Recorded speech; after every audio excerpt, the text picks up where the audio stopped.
नमस्कार साथियों, स्वागत है आपका ब्राइट एग्रो क्लासेज के ऑनलाइन प्लेटफॉर्म पर।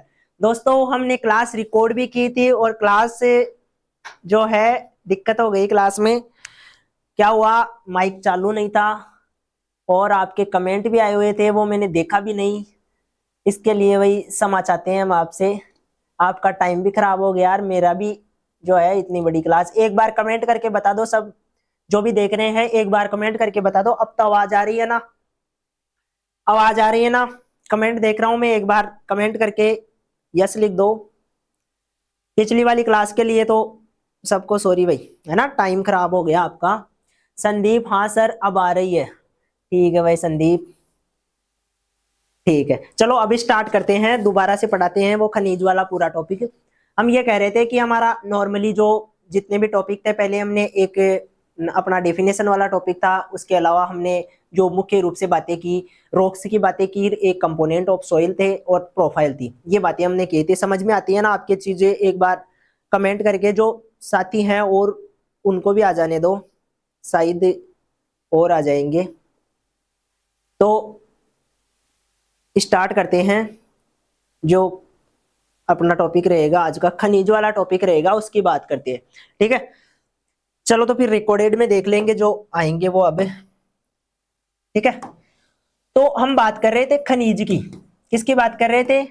खनिज की बात कर रहे थे। खनिज में हम ये कह रहे थे कि खनिज में और रॉक्स में अंतर क्या है। मेनली जो मुख्य रूप से अंतर पाया जाता है वो है इनके होमोजिनस नेचर और हेम जो हेटेरोजिनस नेचर है उसका। यानी कि इनका जो नेचर है वो समांगी नेचर है। समांगी नेचर का मतलब क्या होता है कि मान लो एक ही कोई फॉर्मूला है, वो बार बार रिपीट होता है। एक यूनिट है, वो बार बार रिपीट होती है और उस प्रकार से इनका निर्माण होता है। ठीक है, उस प्रकार से खनिजों का निर्माण होता है। लेकिन जो रॉक्स होती है उनमें ऐसा नहीं देखने को मिलता है। रॉक्स में चीजें हमें इस प्रकार से देखने को मिलती है कि मान लो एक उसमें यूनिट है, वो किसकी, कोई दूसरे मिनरल की, क्वार्ट्ज की मिल गई, दूसरी फेल्डस्पार की मिल गई, तीसरी हमें उसमें मान लो कैल्साइट की मिल गई। तो इस प्रकार के अलग अलग जो मिनरल है वो आपको देखने को मिलते हैं किसमें, रॉक्स में।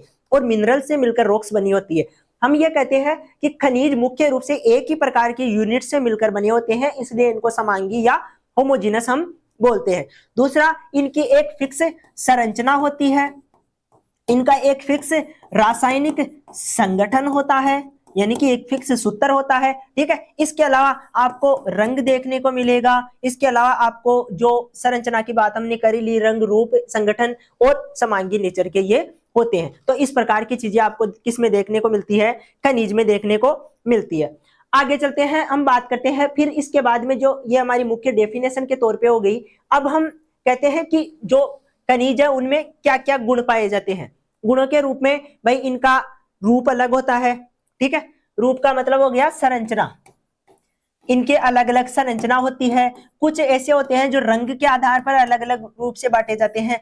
कुछ जो इनकी आकृति है उसके आधार पर अलग अलग बांटते हैं। ठीक है, तो ये इनके क्या होते हैं, गुण होते हैं, जिनकी भी हम बातें करेंगे। ये इतने इंपॉर्टेंट नहीं है, लेकिन हमारे पास जो इंपॉर्टेंट, अधिक इंपॉर्टेंट जो चीज है वो है इनका क्लासिफिकेशन। और यहाँ से जो आपको है वर्गीकरण से आपको क्वेश्चन भी देखने को मिलेगा। किससे देखने को मिलेगा? वर्गीकरण से आपको क्वेश्चन देखने को मिलेगा, वो क्वेश्चन भी आता है। ठीक है, अब वर्गीकरण के अलग अलग आधार होते हैं जिनकी हम बात कर लेते हैं। जैसे सबसे पहले हम एक आधार पढ़ते हैं वर्गीकरण का, उत्पत्ति। क्या पढ़ते हैं? उत्पत्ति। ठीक है, उत्पत्ति में हम ये कहते हैं कि जो उत्पत्ति है उसके आधार पर हम दो भागों में, एक प्राथमिक प्राथमिक और दूसरा द्वितीयक। ठीक है, ये दो चीजें देखने को मिलती है। दूसरा है कि जो उत्पत्ति के अलावा हम दूसरा कहते हैं कि मुख्य रूप से हमको जो इनकी मात्रा है, किसमें, रॉक्स में, यानी कि चट्टानों में जो मात्रा है उसके आधार पर भी इनको दो भागों में बांटते हैं। एक होते हैं जो आवश्यक है, आवश्यक है, नेसेसरी है। इसके अलावा अनावश्यक भी बोलते हैं, अनावश्यक या बहुत कम मात्रा। इनकी मात्रा जो होती है अधिक मात्रा में 95% से 98 तक, और ये लगभग 5% तक ही पाए जाते हैं। ये दोनों चीजें हमें मात्रा के आधार पर देखने को मिलती है। तीसरी होती है अपेक्षित घनत्व के आधार पर। अपेक्षित घनत्व के आधार पर एक होते हैं लाइट वेट, यानी कि हल्के वाले, और एक होते हैं हेवी, यानी कि भारी वाले। ठीक है। तो इस प्रकार से ये हम क्लासिफिकेशन करते हैं। इसके अलावा एक क्लासिफिकेशन किसका होता है, जो मुख्य रूप से हम देखते हैं केमिकल कंपोजिशन के आधार पर, यानी कि रासायनिक संगठन क्या है। जो कार्बोनेट से मिलकर बने होते हैं वो कार्बोनेट वाले, जो सिलिका से मिलकर बने वो सिलिकेट हो जाते हैं। इसके अलावा जो क्वार्ट्ज से मिलकर बने होते हैं वो क्वार्ट्ज वाले होते हैं। तो ये जो अलग अलग फॉर्मूला है उसके आधार पर अलग अलग इनको वर्गीकृत किया जाता है। तो इन्हीं की हम बात कर रहे थे और इन्हीं को हम एक बार देख लेते हैं। जो स्टार्टिंग से हम चर्चा करेंगे, यहां से हम बातें कर लेते हैं खनिजों का वर्गीकरण से पहले एक बार डेफिनेशन है ये देख लेते हैं, बाकी हमारा मुख्य पार्ट खनिजों का वर्गीकरण ही रहेगा। अब यहां देखो, जो जो खनिज होते हैं वो समांगी नेचर के, यानी कि समान रूप से बार बार एक ही यूनिट होती है। अकार्बनिक, अकार्बनिक का मतलब है इनमें कार्बनिक पदार्थ नहीं पाया जाता है, कार्बन नहीं होता है, ठीक है। मुख्य रूप से अकार्बनिक ही होती है, जिनका रासायनिक संगठन निश्चित होता है। रासायनिक संगठन यानी कि एक निश्चित फॉर्मूला होगा। प्राय इनकी निश्चित आकृति, रूप और पदार्थ में अनेक तत्व रासायनिक योग से मिलकर बने होते हैं, यानी कि तत्व जो होते हैं वो अलग अलग हो सकते हैं लेकिन इनका संगठन एक ही रहेगा, फॉर्मूला एक ही रहेगा, ठीक है। ये चीज देखने को मिलती है। आगे बात करें खनिज पदार्थों के गुण, किसकी बात करेंगे, खनिज पदार्थों के गुणों की। किसी निश्चित खनिज पदार्थ के अध्ययन, उसकी पहचान के लिए निम्न गुणों का जो अलग अलग गुण है, क्योंकि ये इतने इंपॉर्टेंट नहीं है हमारे लिए। अलग अलग रंग होते हैं, हम कहते हैं कि कुछ नीले रंग के, लाल रंग के, भूरे रंग के क्या हो सकते हैं, खनिज देखने को मिल सकते हैं। चमक की बात करें तो हम जानते हैं कि जो खनिज होते हैं उनमें अलग अलग चमक पाई जाती है। जो अपना माइका है, माइका है ये दो प्रकार का होता है। एक व्हाइट माइका यानी कि व्हाइट रंग की चमक होती है इसमें, और एक ब्लैक माइका यानी कि इसमें ब्लैक रंग की चमक होती है। तो ये चमक के आधार पर भी इनको अलग अलग बांटा जाता है। जैसे पीले कलर की गोल्ड होती है, कॉपर होता है, ग्रेफाइट होते हैं, ग्रेफाइट ब्लैक रंग का होता है। तो ये चमक के आधार पर ही इनको बांटा जाता है, ठीक है। आगे हम बात करें चमक के बाद में जो दूसरा इंपॉर्टेंट कैरेक्टर है वो है इनकी संरचना। संरचना में बहुत सारी चीजें देखने को मिलती है, यानी कि कुछ की क्यूबिकल संरचना होती है, कुछ की चतुर्कोणीय यानी कि चार कोणों युक्त होते हैं, ट्रायंगल होती है। इसके अलावा ट्राइमेट्रिक होती है। ये संरचनाएं हैं जो आपको किसमें देखने को मिलेगी, आपको षटभुजाकार। ये मुख्य रूप से कठोरता, कठोरता का मतलब होता है हार्डनेस कितनी है ना। जो कठोरता है वो मुख्य रूप से हम ये कहते हैं कुछ कणों, जो खनिज होते हैं उनमें कठोरता ज्यादा देखने को मिलती है। जैसे क्वार्ट्ज है वो काफी कठोर होता है, ठीक है। इसके अलावा कुछ ऐसे होते हैं जो सॉफ्ट होते हैं। जैसे हम बात करें जो कैल्साइट होता है वो एक तरह से सॉफ्ट होता है, ज्यादा हार्ड नहीं होता है, खुरचने पर वो आसानी से खुरचा जा सकता है, ठीक है। दूसरी पारदर्शिता, पारदर्शिता का मतलब है कि वो जो कण है वो आर पार दिखाई, जो खनिज है उनमें हम आर पार देख सकते हैं। कि आर पार का मतलब जो हम इधर से झांके तो दूसरी चीज हमें उसमें दिखाई दे, उस पारदर्शिता का आधार पर भी इनको बांटा जाता है। कुछ पारदर्शी होते हैं, कुछ अल्प पारदर्शी होते हैं और कुछ अपारदर्शी देखने को मिलते हैं। सापेक्षिक घनत्व की बात करेंगे हम अभी, क्योंकि इसी के आधार पर हम इनको दो भागों में भी बांटेंगे, ठीक है। ये किसका, आकार का और जो भार होता है उसके आधार पर बांटा जाता है। यहाँ पर बात करते हैं हम वर्गीकरण की, ठीक है। वर्गीकरण में हमारे लिए जो सबसे इंपॉर्टेंट चीज है वो है प्राथमिक खनिज। क्या है, प्राथमिक खनिज। अब देखो प्राथमिक खनिज क्या होते हैं। जब हम ये कहते हैं कि मिट्टी से जो अपनी चट्टाने हैं, चट्टानों से डायरेक्ट ये प्राप्त होते हैं प्राथमिक। जब चट्टानों से मिलकर बने होते हैं, चट्टानों से बनते हैं, तब हम कहते हैं प्राथमिक खनिज। ये खनिज चट्टानों के मौलिक अथवा अनिवार्य अवयव होते हैं तथा इनका रासायनिक संगठन अपरिवर्तित रहता है। इनके कणों का आकार जो है 0.02 मिलीमीटर से क्या होता है, अधिक होता है, ठीक है, अधिक देखने को मिलता है। यानी कि जो कण है क्ले के कणों से भी बड़े होते हैं, ठीक है। ये जो मिनरल है क्ले के कणों से बड़े देखने को मिलता है। द्वितीय खनिज की बात करें तो द्वितीय खनिज हम ये कहते हैं कि या तो ये प्राथमिक खनिजों से प्राप्त हो सकते हैं, इनके अपरदन से प्राप्त हो सकते हैं, या फिर ये चट्टानों के अपरदन से प्राप्त होते हैं। किससे, चट्टानों से, इनसे दोनों से। देखो यहाँ देखो, मूल प्राथमिक चट्टानों या चट्टानों के ऊपर जलवायु संबंधित कारकों की अभिक्रिया होने से खनिज बनते हैं। इनकी संरचना नहीं होती है, इनके कणों का आकार 2 mm से कम देखने को मिलता है। कितना देखने को मिलता है, 2 mm से कम देखने को मिलता है। वही चीज है यहाँ पे, ठीक है।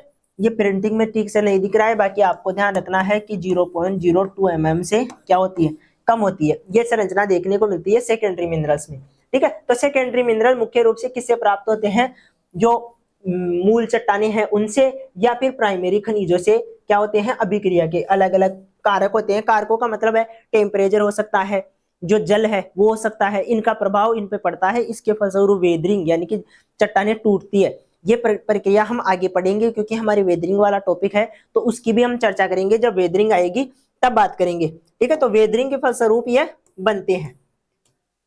आगे बात करें क्वांटिटी के आधार पर, यानी कि इनकी जो मात्रा है उसके आधार पर, जो आवश्यक खनिज है, ये खनिज चट्टान का मुख्य भाग होते हैं, इनकी मात्रा 95 से लेकर 98% होती है, ठीक है। 95 से लेकर 98% तक ये मुख्य रूप से किस में पाए जाते हैं, रॉक्स में पाए जाते हैं, ठीक है। कैल्साइट, सिलिकेट मिनरल ये किस में पाए जाएंगे, रॉक्स में। सहायक खनिजों की बात करें तो इनकी मात्रा कम होती है, इनका खनिज में जो चट्टाने हैं उनमें मात्रा 2 से लेकर 5% तक ही होती है। एपेटाइट, पाइराइट और मैग्नेटाइट इसके उदाहरण है, ठीक है। यहाँ सहायक की जगह मैं अनावश्यक बता रहा था, ठीक है, तो उसको भी आप ध्यान रखना। एसेसरी इसको क्या बोलते हैं, एसेसरी मिनरल बोलते हैं, और सहायक इसको हिंदी में बोलते हैं, तो ये ध्यान रख लेना। अपेक्षित घनत्व के आधार पर वर्गीकरण की बात करें तो हल्के खनिज और भारी खनिज दो प्रकार के होते हैं। अब ये हल्के और भारी किसके आधार पर बांटते हैं, ये इस आधार पर बांटते हैं कि उसका जो, मुख्य रूप से आपने एक मूवी देखी होगी, अभी अक्षय कुमार की ही मूवी थी, थोड़े दिनों पहले आई थी, वो राम सेतु वाली। तो उसमें अक्षय कुमार जो है वो एक चट्टान सी उठा के लेके आता है, वो कहता है कि ये पानी में जो है पत्थर जो है पानी में नहीं डूबता है, ठीक है, और ये राम सेतु के पास से लाया हुआ पत्थर है, तो पानी में ये नहीं डूब रहा है। तो उस प्रकार का वो क्या है, एक तरह का मिनरल है, लेकिन वो मिनरल, उस मिनरल में क्या है, जो है उसका आकार है उसके अनुपात में, उसका घनत्व यानी कि उसमें जो भार है, वेट है, वो कम है, इसलिए वो क्या करता है, पानी पे उसका आकार बड़ा है लेकिन उसमें वेट कम है, इसकी वजह से वो पानी पे क्या करता है, तैरता है। हम ये कहते हैं जो पूमिक नाम की एक वो पाई जाती है, क्या रॉक्स होती है, जो क्या होती है, समुद्र के पानी में तैरती है या नॉर्मल पानी में भी तैरती है। तो उसी आधार पे हम ये कह सकते हैं कि वो पानी से घनत्व क्या है, उसका ज्यादा है, इसकी वजह से यदि वो ज्यादा पानी का घनत्व रहेगा तो वो उसमें डूब जाएगा पानी में, और हल्का रहेगा यानी कि घनत्व कम रहेगा तो हम कहेंगे वो पानी में तैरेगा। तो उसी के आधार पर देख लो, खनिजों का जो घनत्व होता है वो 2.85 से यदि कम होता है तो ये क्या होगा, ये क्वार्ट्ज, फेल्डस्पार और मस्कोवाइट ये हल्के कहलाएंगे, हल्के खनिज, ठीक है। और भारी खनिज किसे कहेंगे, जिनका अपेक्षित घनत्व 2.85 से अधिक होता है, जैसे हेमेटाइट, पाइराइट, लिमोनाइट, ऑगाइट और ओलिवाइन। ये किसके उदाहरण है, ये भारी खनिज के उदाहरण है जो आपको देखने को मिलते हैं, ठीक है। इसके बाद में हम कहते हैं अपेक्षित घनत्व की हमने बात कर ही ली। अब रासायनिक संगठन की बात करते हैं, किसकी बात करते हैं, रासायनिक संगठन की।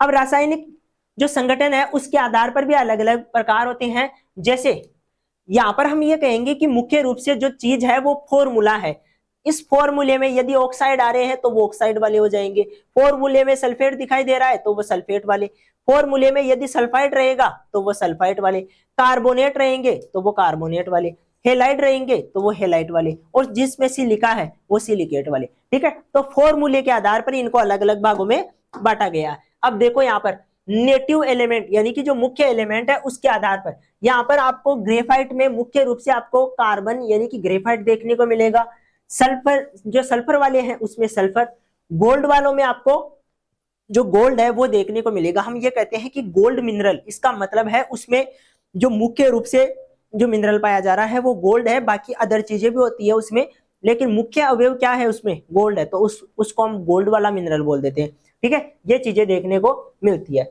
बाकी गोल्ड इतनी आसानी से प्राप्त नहीं होता है, जब हम माइनिंग करते हैं तो बहुत सारी प्रोसेसिंग होती है, बहुत ज्यादा खर्चा होता है, बहुत ज्यादा काम करना पड़ता है, तब जाकर गोल्ड प्राप्त होता है। ऐसा नहीं है कि गोल्ड की चट्टान कहीं पे मिल जाए या मान लो गोल्ड की खदान माइनिंग कहीं पे हो रही हो तो इतनी आसानी से गोल्ड प्राप्त नहीं होता है जितना हमें लगता है, ठीक है। तो ये चीजें हैं, इसलिए ये इसका एक अलग ही क्या है, एलिमेंट है, और वो उसके रासायनिक संगठन के आधार पर उसको बांटा गया है। ऑक्साइड और हाइड्रोक्साइड की बात करें तो इनमें आपको देखो, यहाँ पे देखो ऑक्साइड देखने को मिलेगा, यहाँ पर भी ऑक्साइड देखने को मिलेगा, इसी प्रकार से हाइड्रोक्साइड के भी होते हैं, तो वो चीजें आपको देखने को मिलती है। ठीक है, तो क्वार्ट्ज और हेमेटाइट किसके उदाहरण हो गए, इसके अलावा मैग्नेटाइट भी लिख सकते हैं, वो भी इसी का उदाहरण होता है। सल्फेट की बात करें तो हम जानते हैं कि कैल्शियम सल्फेट होता है जिप्सम में, तो यहाँ पर सल्फेट दिखाई दे रहा है, इसलिए हम कहते हैं कि जिप्सम सल्फेट का उदाहरण हो गया। पाइराइट में आयरन, ये सल्फर है, ठीक है, यानी कि सल्फाइड है, ये दूसरी फॉर्म में है, S माइनस वाली फॉर्म में है, तो हम कहेंगे ये सल्फाइड वाले हो गए। यहाँ पर ये कार्बोनेट CO3 माइनस, इसको कार्बोनेट बोलते हैं, तो कार्बोनेट फॉर्म में है तो इसको कार्बोनेट वाले बोल दिए। हेलाइड की बात करें तो रॉक साल्ट यानी कि मुख्य रूप से NaCl इसमें आता है। और सिलिकेट की बात करें तो ऑर्थोक्लेस, माइका, ओलिवाइन, इन सब में क्या पाया जाता है, सिलिकेट पाया जाता है। और सिलिका होने के कारण इनको हम सिलिकेट वाले मिनरल बोलते हैं रासायनिक संगठन के आधार पर। तो ये चीजें देखने को मिलती है। आगे चलते हैं, मृदा का उत्पादन करने वाली उत्पादक खनिजों का विवरण, यानी कि हमने अभी जो जितना भी क्लासिफिकेशन पढ़ा है, सारी चीजें पढ़ी है, ये मुख्य रूप से हम मिनरल और मिनरल की क्लासिफिकेशन यानी कि अलग अलग वर्गों में बांट रहे हैं। अब हम बात करेंगे जो हमारी मिट्टी है उसमें उपस्थित जो मिनरल है वो कौन कौन से हैं और मुख्य रूप से कौन कौन से मिनरल पाए जाते हैं, उन्हीं की हम बात करने वाले हैं। ठीक है, तो प्राथमिक खनिज की बात करें, सबसे पहले प्राथमिक खनिज क्या होते हैं, ऐसे खनिज जो सीधे चट्टानों से प्राप्त होते हैं उनको हम प्राथमिक खनिज बोलते हैं। और इनके उदाहरणों में क्वार्ट्ज, टेक्टोसिलिकेट, टेक्टोसिलिकेट का मतलब है चार और सिलिका, ठीक है, यानी कि इनमें क्या होता है, जो सिलिका होती है वो चार ऑक्सीजन से बंध बनाती है, इसलिए इसको टेक्टो, टेक्टो का मतलब होता है चार, ठीक है, तो सिलिका चार ऑक्सीजन से बंध बनाती है और ये ऑक्सीजन पुनः आगे सिलिका से बंध बनाते हैं, पुनः किससे बनाते हैं, सिलिका से बंध बनाते हैं। इस प्रकार एक लंबी श्रृंखला तैयार होती है और इसी को हम क्वार्ट्ज बोलते हैं। इसका जब हम सूत्र लिखते हैं तो सिर्फ इन दो यूनिट को ही काम में लेते हैं, SiO2 ही लिखते हैं इसका सूत्र, लेकिन एक्चुअल में ये होती क्या है, चार ऑक्सीजन के साथ बंध बनाती है। ठीक है, इसलिए हम सूत्र में इसको SiO2 ही लिखते हैं, क्योंकि यदि हम SiO4 लिखे यहाँ पे तो इसका मतलब है फिर ऊपर हमें 4 - O लिखना पड़ेगा, क्योंकि ऑक्सीजन के साथ जो उसकी वैलेंसी है या संयोजकता है वो कंप्लीट करनी पड़ेगी। ठीक है, तो SiO2 में जब हम लिखते हैं तो ये ऑक्सीजन की जो वैलेंसी है वो कंप्लीट हो जाती है, क्योंकि सल्फर पे +4 होता है और ऑक्सीजन पे 1 पे -2 होता है, तो 2 पे -4 हो गया, इसलिए ये वैलेंसी संतुष्ट हो जाती है। तो इस हिसाब से हम SiO2 लिखते हैं। बाकी संरचना में वो क्वार्ट्ज जो टेक्टोफॉर्म है उसमें दिखाई देता है। ठीक है, बाकी सिलिका इनके बीच में केंद्र में होता है। तो ये चीजें हमें किसमें देखने को मिलती है, ये हमें टेक्टो जो क्वार्ट्ज टेक्टोसिलिकेट है उसमें देखने को मिलती है। आगे बात करें फेल्ड्स्पार की, दूसरा जो इंपॉर्टेंट मिनरल है वो है फेल्ड्स्पार। और फेल्ड्स्पार में अलग अलग होते हैं, जैसे ऑर्थोक्लेस होता है, इसके अलावा एल्बाइट होता है, इसके अलावा आपको नॉर्थाइट देखने को मिलता है। तो ये अलग अलग किस आधार पे होते हैं, जो कोई सा भी पोषक तत्व उपलब्ध करवाता है उसके आधार पर। ऑर्थोक्लेस पोटास उपलब्ध करवाता है, ठीक है, एल्बाइट जो होता है ये Na यानी कि सोडियम उपलब्ध करवाता है, और एनोर्थाइट जो होता है ये मुख्य रूप से कैल्शियम उपलब्ध करवाता है। तो ये हमारे लिए इंपॉर्टेंट भी होते हैं और ये टूट कर क्या करते हैं, लास्ट में पोषक तत्व उपलब्ध करवाते हैं। तभी हम कहते हैं कि ये जो फेल्ड्स्पार है ये हमारे लिए एग्रीकल्चर की दृष्टि से इंपॉर्टेंट क्या होता है, मिनरल होता है, क्योंकि इसमें अलग अलग प्रकार के क्या पाए जाते हैं, मिनरल पाए जाते हैं, और वो मिनरल आगे चल के किसको उपलब्ध होते हैं, पौधे को उपलब्ध होते हैं। ठीक है, तो ये चीजें आपको देखने को मिलेगी किसमें, अपने फेल्ड्स्पार में। ठीक है, आगे आ जाओ, सोडा लाइम, इसमें सोडियम और कैल्शियम दोनों प्राप्त होंगे।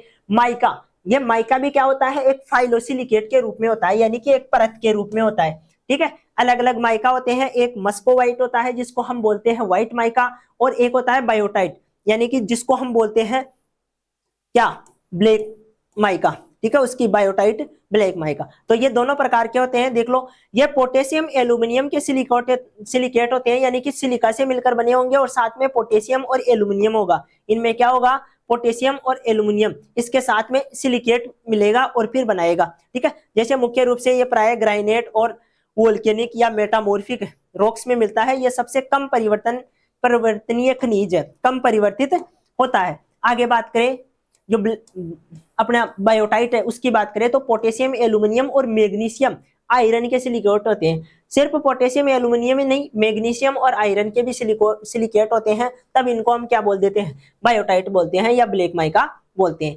कैल्शियम कार्बोनेट की बात करें तो इनमें कैल्शियम कार्बोनेट जैसे कैल्शियम डोलोमाइट, मैग्नेटाइट, ये सब किस में पाए जाते हैं, इसमें कैल्शियम कार्बोनेट वाले वर्ग में। एपेटाइट की बात करें तो एपेटाइट में आपको मुख्य रूप से कैल्शियम फॉस्फेट देखने को मिलेगा। ठीक है, तो ये चीजें आपको किस में देखने को मिलेगी, प्राथमिक खनिजों में। अब जो द्वितीय खनिज है इनमें अलग अलग चीजें पाई जाती है। द्वितीय खनिज में सेकेंडरी मिनरल जो होते हैं, ये कौन से मिनरल होते हैं, जो मुख्य रूप से प्राथमिक मिनरल या द्वितीयक मिनरल होते हैं, इनसे क्या होते हैं, वेदरिंग होकर, जो रॉक्स हैं इनसे वेदरिंग होकर बनते हैं। ठीक है, इनमें कुछ उदाहरण है, एसिलिकेट वाले, कार्बोनेट वाले, सल्फेट वाले, फास्फेट वाले, सिलिकेट वाले, ये कुछ उदाहरण है जो आप देख लोगे। हेमेटाइट के बारे में इनकी ये भी द्वितीयक जो है, मुख्य रूप से जो अपने द्वितीय खनिज होते हैं उसी के प्रकार है और मिट्टी में पाए जाते हैं। ठीक है, तो आयरन उपलब्ध करवाने वाले को हेमेटाइट मैग्नेटाइट कहते हैं, जो कैल्शियम उपलब्ध करवाता है उसको कैल्साइट बोलते हैं। डोलोमाइट भी कैल्शियम का ही क्या होता है, एक तरह का खनिज होता है। तो यहाँ तक की हमें बातें करनी थी जो हमने कर ली है, इसमें वही एपेटाइट, ये सारी चीजें हम कवर कर चुके हैं। तो ये हम आपका मिनरल वाला टॉपिक था जिसकी हमने बातें की, और मिनरल में सारी चीजें हमने जो क्लासिफिकेशन है उसकी बात कर ली, डेफिनेशन की बात कर ली, मिनरलों में जो गुण पाए जाते हैं उनकी बात कर ली, और साथ में सोइल में उपस्थित जो मिनरल है, कौन कौन से मिनरल उपस्थित होते हैं सोइल में, उनकी भी हम बात कर चुके हैं। ठीक है, तो अब जो नेक्स्ट टॉपिक रहेगा उसको लेकर लौटेंगे। शायद अब रॉक्स का क्या रहेगा, वेदरिंग की बात करेंगे। भाई वेदरिंग रॉक्स में कैसे कैसे होती है, क्या क्या प्रोसेस होती है, उनकी हम कंटिन्यू बात करेंगे। ठीक है, तो मिलेंगे नेक्स्ट क्लास में। और पहले वाली क्लास में हमारा माइक स्टार्ट नहीं था, यानी कि माइक क्या, यहाँ से मैंने स्टार्ट करना बंद कर दिया तो आपको आवाज़ नहीं आ रही थी, उसके लिए आपको सॉरी, आपका इतना टाइम खराब किया हमने। ठीक है, यहाँ से आप रिकॉर्डेड देख लेना आराम से, कोई दिक्कत वाली बात नहीं है।